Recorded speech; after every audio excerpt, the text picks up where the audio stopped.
In this segment of Suffolk Headlines, we visit the Phillips Dawson House for an afternoon conversation series featuring Joseph L. Bass, who discusses Native American tribes living in our area today. As part of the Suffolk Public Library's afternoon conversation series, the Phillips Dawson House hosted Dr. Joseph L. Bass on Tuesday, November 15th. Bass, who is a descendant of the local Native Americans that lived in this area during the Jamestown era, spoke about Native American tribes living in our area today. He is a distant cousin of those that make up the local Nanseman tribe. His ancestors left the Hampton Roads area in the mid-1600s to be a part of the English trade with the southern tribes. In the later 1800s, his immediate family finally settled in the Chickasaw Nation, part of which is now Oklahoma. His mother's ancestors were Creek, another southern tribe. Having grown up in Oklahoma and having a bachelor degree from the University of Oklahoma in the social sciences, he has studied Native American culture and provides talks dealing with their hunter-gatherer cultures from this area and the American West. There's another thing here that was really important to these people, and this is Dumpling Island. And this was like a storehouse. You see, there was no money. And so how does Powhatan collect taxes? There's no money in England during the early Middle Ages. How does the king collect taxes? No money, no gold, no silver, very little of it. So the king and his court would move from castle estate all over the country during the process of the year, living off of what was stored there for the king's treasure. The same thing undoubtedly happened here, because if you read the signpost out on 10 about Dumpling Island, it says that Powhatan lived there. Right.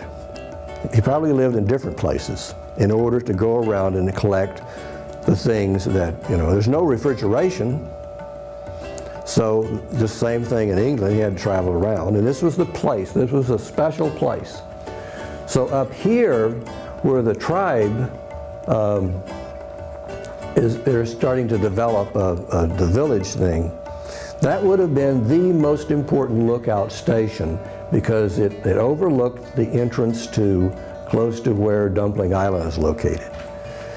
There's probably a village up where we live that was a lookout village on the Chuckatuck. We've found several things just in one of the fields close by that indicates at one time there was a village there, mostly rocks. Rocks are not common for around here. We're standing on 2,000 feet of sand. Don't have a lot of rocks with sand. So rocks were a trade item. So we found some places. There's a little creek here, and our next door neighbor has found wooden, war hatchet things, a war club in their yard. And I found something there also that was some kind of a tool. So they probably were a lookout here. There was probably lookouts all around here in order to protect the main village where they got most of their food. So that's what and another thing about it is that English, if you were going to draw a boundary between this property and this property, it would always go right down the middle of a waterway. The Native American folks, it was all around the waterway, because the waterway was the most important source of transportation. They were a little short on freeways, and main travel would have been in the water. So at a minimum, Nansemen were in control of all of this, and they probably could very well have been in control of more after they killed all the Chesapeakes off.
Thanks for watching this segment of Suffolk Headlines.